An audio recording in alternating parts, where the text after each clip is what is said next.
Hello everyone, today we will discuss about the prokaryotic cells and eukaryotic cells. तो क्या होती है prokaryotic cells? तो प्रो मीन्स होता है प्रिमिटिव एंड कैरियोटिक मीन्स होता है क्रियॉन. क्रियॉन का मैंने मीन्स बताया हुआ है कि न्यूक्लियस होता है. तो ऐसी सेल जिसके अंदर जिसका न्यूक्लियस प्रिमिटिव टाइप का है, मीन्स पुराने ज़माने का है, या फिर ये बोल सकते हैं वेल ऑर्गेनाइज्ड नहीं है, अच्छे से डेवलप्ड नहीं है, तो वो होता है प्रोकैरियोटिक सेल्स. और यूकैरियोटिक सेल्स ये होती है जिसका अच्छे से ट्रू, यू मतलब true and karyotic means nucleus, ऐसी सेल का न्यूक्लियस जो अच्छे से डेवलप्ड है, फुली डेवलप्ड है, उसको बोलेंगे यूकैरियोटिक सेल्स. तो हम अब डिस्कस करते हैं इनकी सिमिलरिटीज़ के बारे में और क्या क्या डिफरेंसेस हैं. तो फर्स्ट सिमिलरिटीज़, तो जो ये प्रोकैरियोटिक सेल है और यूकैरियोटिक सेल्स है, इनके अंदर सेल मेम्ब्रेन प्रेजेंट होती है. देखो ये आउटर मोस्ट लेयर होती है जो कि इनको ऑर्गेनल्स इसमें अच्छे से अंदर भरे हुए रहते हैं. और साइटोप्लाज्म होता है दोनों के अंदर. और डीएनए प्रेजेंट होता है दोनों के अंदर. ये तीन तो इनकी सिमिलरिटीज़ है जो तीनों में सेम पाई जाती हैं. अब पढ़ते हैं डिफरेंसेस के बारे में. तो सबसे पहले देखते हैं, ये तो स्मॉल होती हैं साइज़ के, और ये सेल ऐसी होती है जो लार्जर साइज होती हैं. इसमें न्यूक्लियस डेवलप नहीं है अच्छे से. तो न्यूक्लियस डेवलप क्यों नहीं है? क्योंकि अगर न्यूक्लियस डेवलप नहीं है तो एनवलप नहीं है इसमें. जो ये बाउंड्री होती है, जैसे देखो ये है यूकैरियोटिक में, इसमें ऐसे मेम्ब्रेन बनी हुई है, बट इसकी कोई मेम्ब्रेन नहीं है. तो मीन्स इसमें कोई भी एनवलप नहीं होता है न्यूक्लियस के ऊपर मीन्स कोई भी मेम्ब्रेन नहीं होती है.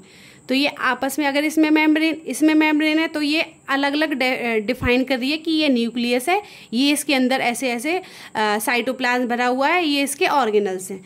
इसमें ऑर्गेनल्स कम होते हैं और इसके अंदर डीएनए क्रोमोसोम ये साइटोप्लाज्म के अंदर ही फैले हुए रहते हैं.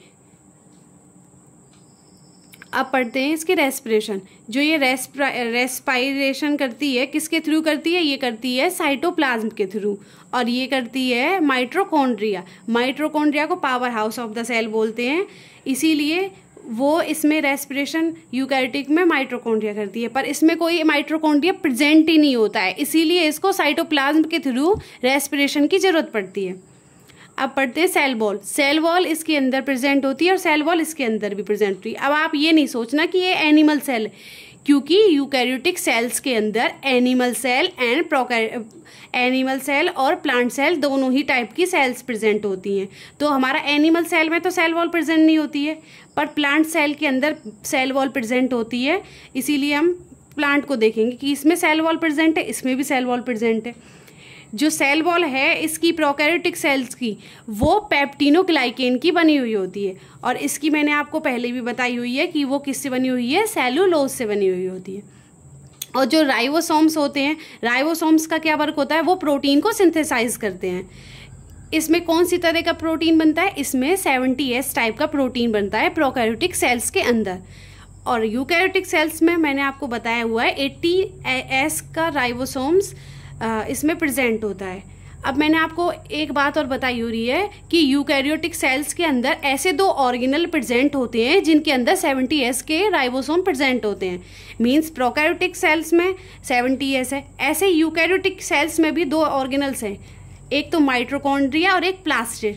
ये दोनों ही ऐसे टाइप के राइबोसोम 70S राइबोसोम प्रेजेंट होते हैं इन ऑर्गेनल्स के अंदर, जो कि यूकैरियोटिक होने के बावजूद भी 70S राइबोसोम को कंटेन करते हैं. और ये यूनिसेलुलर होती है प्रोकैरियोटिक, और यूकैरियोटिक होती है वो मल्टीसेलुलर होती है. प्रोकैरियोटिक सेल होती है वो कंटेन करके रखती है single chromosome, means single chromosome present होता है इसके अंदर, और इसके अंदर मोर देन 1 क्रोमोसोम. ओके. और ये इसको क्या क्या एग्जाम्पल है इसके? ये बैक्टीरिया है, ब्लू ग्रीन एल्गी है, ये प्रोकैरियोटिक सेल्स के एग्जाम्पल होते हैं.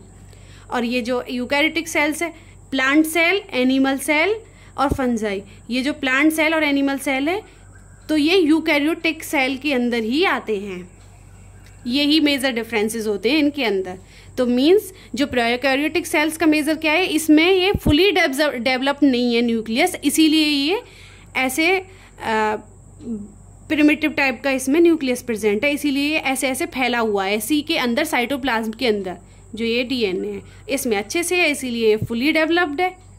बस यही अंतर है होता है इसके अंदर। Thank you.